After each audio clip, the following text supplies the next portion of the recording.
Au-dessus des Vosges commence le Warnt, un pays de vallées farouches et sombres, où nulle hache n'a jamais pratiqué de trouée. Le pays est propice aux légendes, et l'on aime se les raconter lors des veillées funèbres, quand le schnapps délie les langues. Les anciens parlent de ce soir de neige, quand un grand gaillard, portant un immense feutre à plumes, s'était présenté aux habitants de Merlebach. Il avait déclaré « Je m'appelle Jean de la Plume ». Puis il avait disparu, dans un tourbillon d'éclairs et de feu, laissant derrière son passage une curieuse odeur de soufre.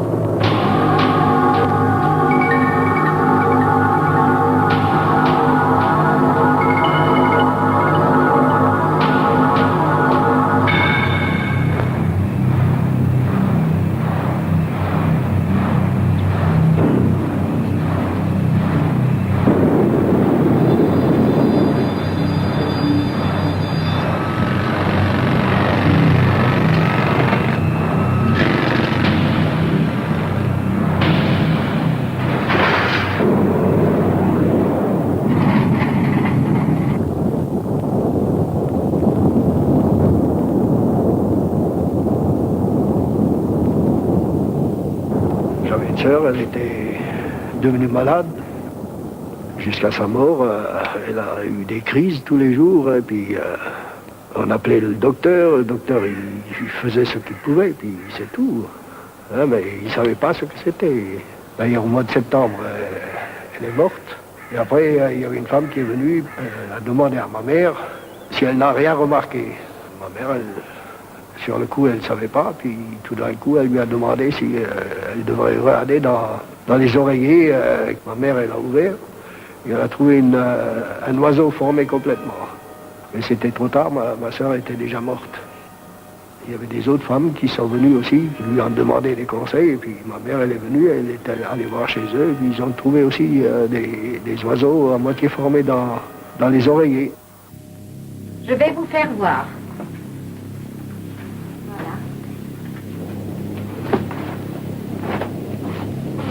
Ici que ça se passe.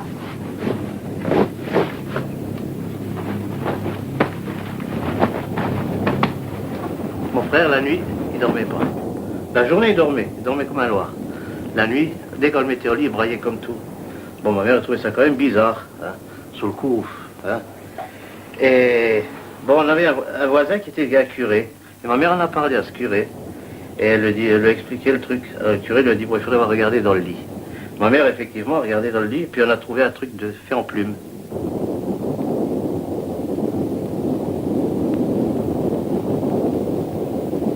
C'est le corps, et puis ici, la tête, elle se rejoint après, et ici, la queue. Mais on pourrait déjà dire que c'est le corps de l'oiseau qui est déjà formé, là.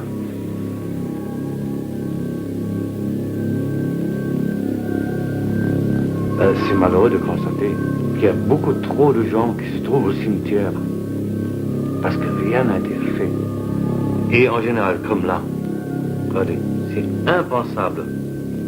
On trouve même une ficelle dedans que les gens n'emploient jamais lorsque ils font les oreillers ou les étourdants. Cela n'existe pas. Même pas dans le commerce. On n'arrive pas à trouver la ficelle qu'il y a là. Ça, c'est un cas flagrant. Ne vous en faites pas. Je l'ai neutralisé avant. Pas de voir ça.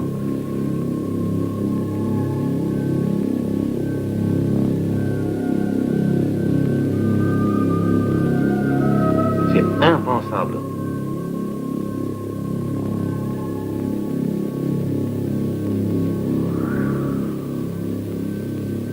Vous trouvez par exemple des formes des plumes enroulées comme une sorte de longue spirale, ou bien comme une quenouille, ou bien des boules comme celle-ci, ou bien quelquefois c'est comme un escargot encore plus grand, bien concentrique comme ça, en spirale. D'autres fois j'ai vu aussi des plumes qui étaient, d'après du moins ce que voulaient me faire croire les gens, une forme d'oiseau. Il manquait bien sûr quelque chose, une tête, des ailes ou une queue, mais pour eux c'était un oiseau. ou un poisson. Ou bien d'autres fois aussi, on trouve un enchevêtrement qui est comme une longue cordelette, comme celle-ci par exemple, avec quelque chose au bout. Ou des formes qui n'ont rien de très précis, mais où les gens, par leur imagination, voient toujours quelque chose, ils projettent quelque chose qui doit être curieux, frappant, pour que ça pose une question, parce qu'ils ont déjà des réponses dans leur tête avant d'avoir réfléchi. Pour eux, ça a une signification.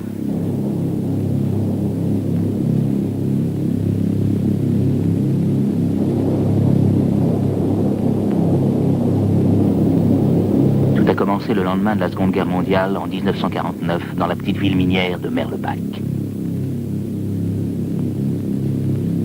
Chaque jour, 3000 hommes descendaient à la mine, à 800 mètres sous terre.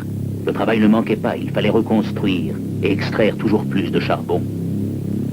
Les services de jour et de nuit se succédaient à un rythme soutenu, scandé par la remontée et la descente des cages. Et pourtant, depuis plusieurs jours, un malaise indéfini planait au-dessus des baraques de la rue d'Oradour. Et cela depuis le vendredi 15 novembre 1949. Plusieurs jeunes enfants étaient subitement tombés malades. Les médecins alertés baissaient les bras devant les symptômes inconnus. Le mal, c'était une sorte de maladie de langueur, un amaigrissement d'une rapidité telle qu'il laissait les parents désarmés. Les enfants ne dormaient plus, ou s'ils dormaient se réveillaient à heure fixe et se mettaient à hurler. Puis ils mouraient, provoquant l'effroi dans tout un quartier. Mais bien souvent, c'était le chef de famille, le robuste mineur, qui était frappé aussi soudainement et de la même manière. Hommes et femmes ressentaient des coups portés à la tête et des maux d'estomac. Le quartier Cuvelette, lui, ne vivait plus. Les habitants semblaient hypnotisés et cessaient le travail. De la maladie, on en parlait à Forbach, à Diebling, Karling, Farschwiller et Kreuzwald, où l'exemple le plus douloureux fut celui de cette bonne sœur, jeune et en pleine santé, qui a dû s'aliter, puis est morte rapidement.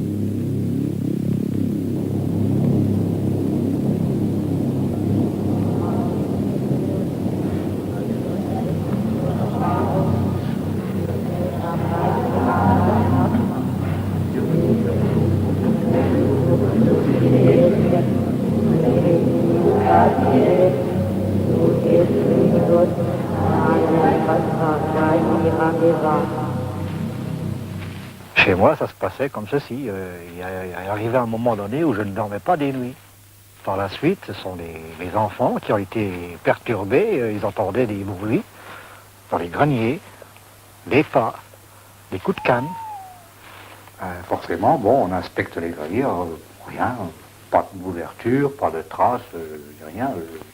C'était dans la soirée, le lendemain, on regarde dans les oreillers, ma femme, moi. Et finalement, en cherchant, on a découvert des ronds, des nids, formés par quel hasard, je me demande, mais c'est pas la main d'un homme ni une machine. C'est impossible à fabriquer soi-même. Dans quelle mesure les événements de Merlebach pouvaient être imputés à des phénomènes naturels? Pourquoi, après les 12 coups de minuit, les meubles bougeaient dans les baraques des mineurs? Pourquoi les enfants s'éveillaient-ils en sursaut et poussaient des cris? Premier signe d'un mal mystérieux par lequel ils allaient dépérir.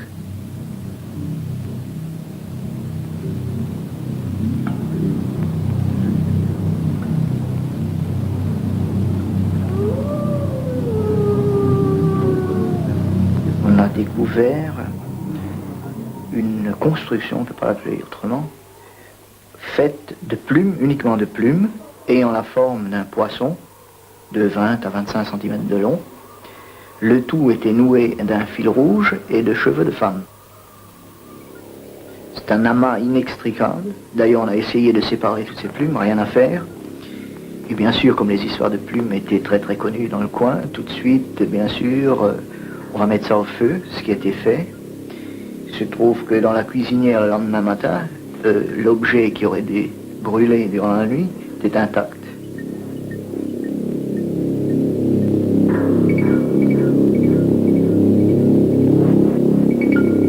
C'était dans les environs 11 heures du soir.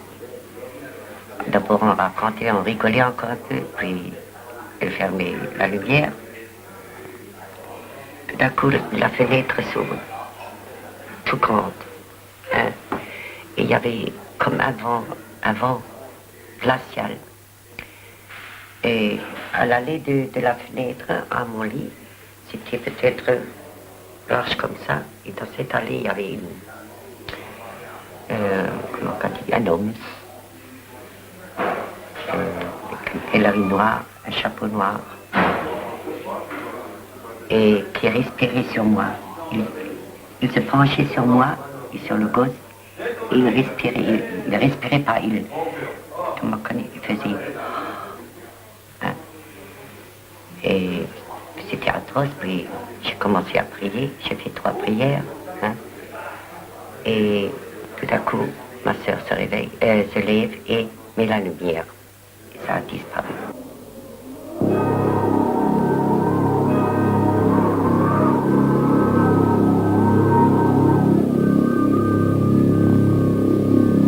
On soupçonne rapidement une femme de la cité Cuvelette, une polonaise, de répandre le mal sur les baraques, à tel point qu'un soir elle échappe de justesse à la colère des habitants, en se cachant chez elle, sous un faux plafond. Mais la révolte des mineurs atteint une proportion telle qu'ils cessent le travail et commencent une longue grève pour protester contre celles qu'ils accusent d'être sorcières.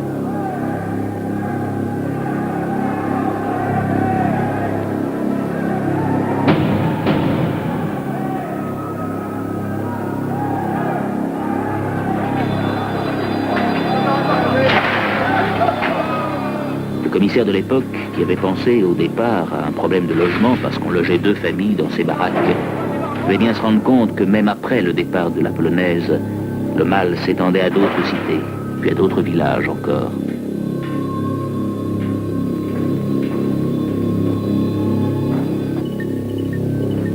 On était un groupe de filles à la récréation et on parlait de cette histoire. C'était moitié en allemand, moitié en français. Et alors, il y a une fille qui me dit « Oui, ma mère ne veut pas », puis elle me l'a répété en allemand. « Ne passe pas devant cette maison, wir noch Hex ». Vous savez, même les enfants étaient impressionnés. Tout le quartier était en ébullition. L'histoire s'est propagée dans la ville. Il y avait certains milieux qui ne se sentaient pas concernés, puis qui ne croyaient pas du tout et qui se rendaient bien compte que c'était une mésentente entre voisins.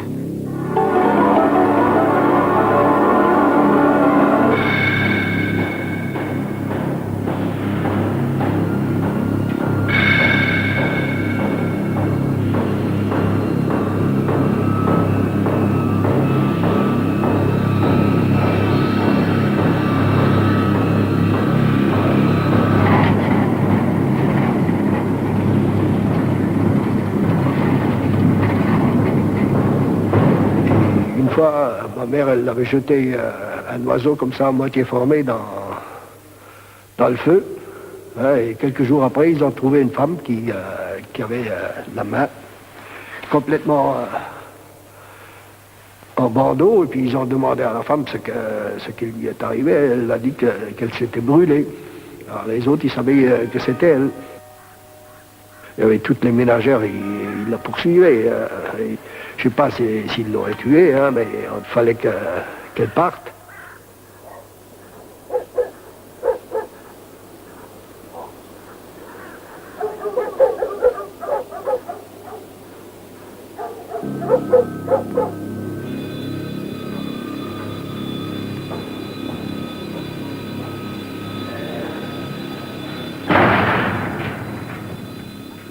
Je m'éclaissais à vue d'œil. Hein. Et je ne pouvais plus marcher, tellement ça me faisait mal au cœur, un mouvement, un mal au cœur. Alors je pensais, il faut que je fasse quelque chose, parce qu'aucun docteur n'a trouvé le mal que j'ai. Alors j'ai ouvert mon oreiller, et j'ai trouvé un cœur dedans. Et c'était le cœur qui vraiment me faisait mal, hein, en marchant et tout. Et j'ai pris le cœur, je l'ai posé sur la pierre, et j'ai pris mes talons, mes chaussures, et je priais. Je disais, aussi vrai que Dieu existe, que par Dieu, cette personne qui me veut du mal, et ce mal que je fais à ce cœur, avec les pieds, avec mes talons, dans la figure jusque dans la gorge. C'est ce que j'ai souhaité à cette personne parce que je n'étais jamais méchante avec personne et sûrement cette personne-là. Bon. Et puis j'ai brûlé.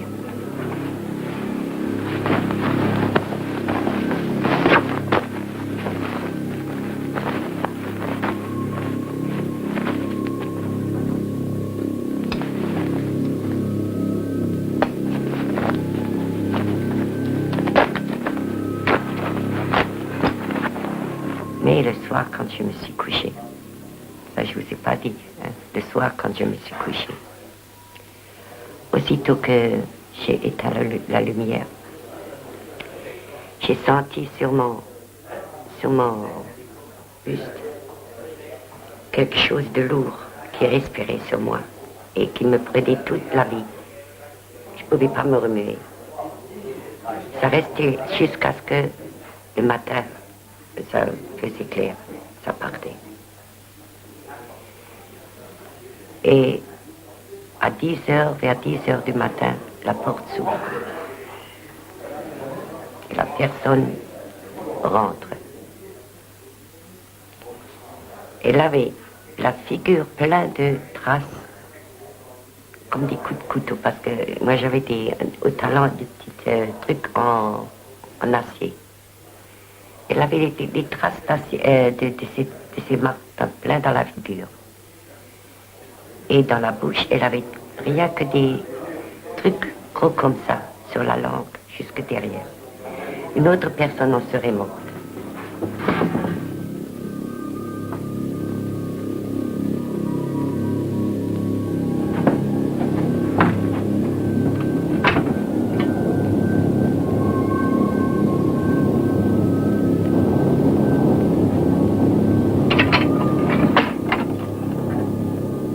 Quelques années plus tard, en 1955, l'épidémie de plume devait à nouveau frapper un petit village proche de Merlebach, Frank-Altroff.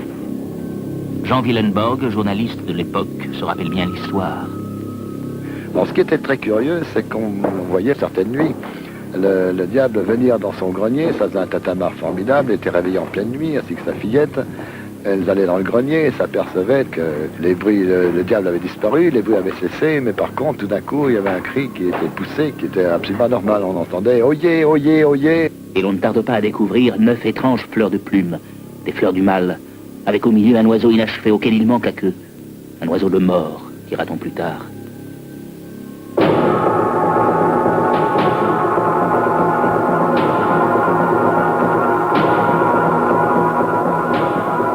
À Merlebach, le pouvoir démoniaque s'obtient à l'aide d'un livre, le 7e livre de Moïse. C'est un livre qui, malheureusement, est encore très connu dans notre région. Il est surtout édité en langue allemande. Et malheureusement, c'est celui-là qui fait beaucoup de tort et qui permet justement de faire et de produire cette mauvaise chose.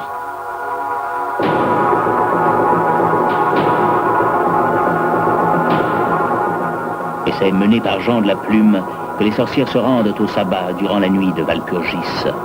C'est la haute chasse. L'arrière-grand-père était parti faire la cueillette des pommes ou des cerises, je ne sais plus. Et la cueillette était un peu plus longue que prévu. Et à la nuit tombée, il était toujours sur son arbre en train de cueillir les fruits.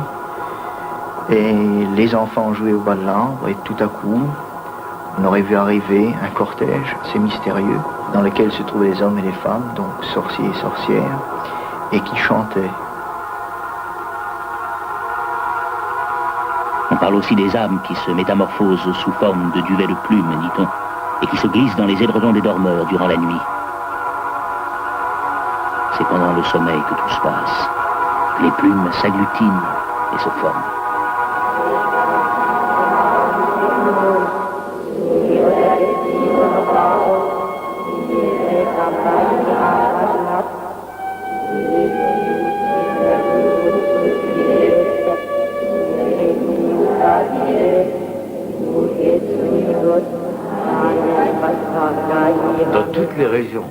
monde entier, il y a ces formes qui se produisent. À l'autre bout de la France, en 1593, le pays d'Anjou est victime d'une curieuse épidémie. On découvre avec étonnement dans les villes et les villages des tapons de plumes en forme de limaçon. En démêlant ces boules de plumes, on découvre à l'intérieur des ficelles et des bouts de cordelettes. On dit qu'un serpent venimeux vit dans ces plumes, un serpent qui peut faire mourir de la maladie de langueur. Je suis sûr qu'il y a une explication naturelle, même si des savants ne se sont pas posés vraiment la question, parce que ça ne paraissait pas assez important. Ils ne sont pas penchés sur la chose, mais il doit y avoir une explication naturelle, comme à toutes sortes d'autres phénomènes qu'ils me soumettent. Moi, je suppose qu'il y a là-dedans des questions d'attraction, de magnétisme. J'essaye de leur faire comprendre par une comparaison en disant, voyez, vous avez une feuille de plastique en main, vous l'approchez d'une autre feuille, et puis tout à coup l'autre se lève et se colle contre la feuille de plastique. Il y a des phénomènes d'attraction qui jouent là-dedans, et ça doit être la même chose ici, dans ce domaine-là. Parce que derrière ces plumes, il y a souvent des drames familiaux qu'on n'apprend que par la suite. Je vois tel cas où dans la famille on soupçonnait la maman de monsieur, ou bien quelquefois c'est une bru, c'est un gendre, ou bien une personne qui habite dans la rue, qui n'est pas très bien réputée, de sorte que je calme vraiment le jeu et je dis aux gens, ne faites surtout pas d'interprétation, vous ne pouvez avoir aucune certitude ni sur le sens de ces phénomènes, ni sur les personnes éventuellement concernées. Le véritable travail du démon ne consiste pas à s'amuser avec des plumes, mais à pervertir les esprits. Son intention n'est pas de se trahir et de laisser sentir qu'il agit, mais de travailler en douce.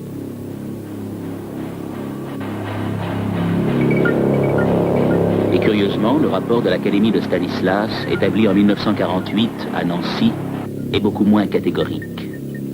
Les formes de plumes présentées à l'Académie sont au nombre de 5, dont 3 en forme de cocarde ou de rosace et 2 en forme de gros cigares. M. Perrin a supposé qu'il s'agissait de cocons, car le brassage, avec ou sans pression sur la masse du contenu d'un oreiller, n'arrive pas à produire des boules de l'une ou l'autre forme, du moins dans les conditions où il a été essayé. M. Linhart dénie à ces amas de plumes la qualité de cocon et les considère comme étant le résultat d'une construction patiente, faite de main d'homme, ou plutôt de femme. Mais cette fabrication des boules de plumes explique incomplètement leur multiplicité dans certains villages.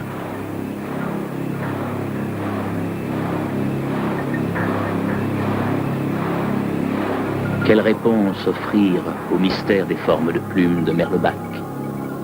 Aucune. Presque toutes.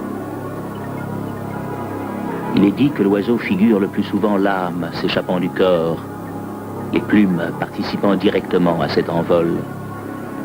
Et pourtant, à Merlebac, ces plumes d'oreiller sont douces, chaudes, mystérieuses et démoniaques.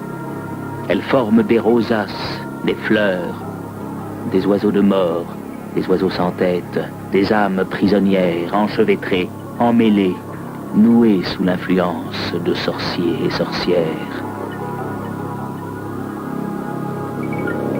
Là, ça s'est aggloméré, mélangé au départ, comme si on avait fait un tortillon, comme si on avait enchevêtré il y a des petites plumes moyennes, et il y a énormément de barbules qui sont insérées les unes dans les autres.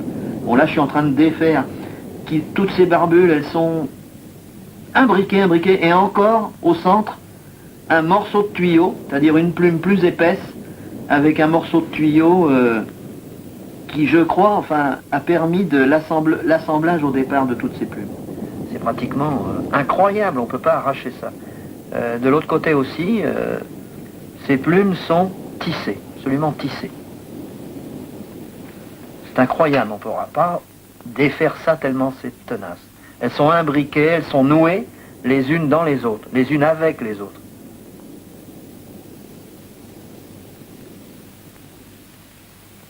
Ça, c'est très curieux. Mais quant à la formation de la rosace dans l'oreiller, alors là, ça, je peux rien vous dire, absolument rien vous dire.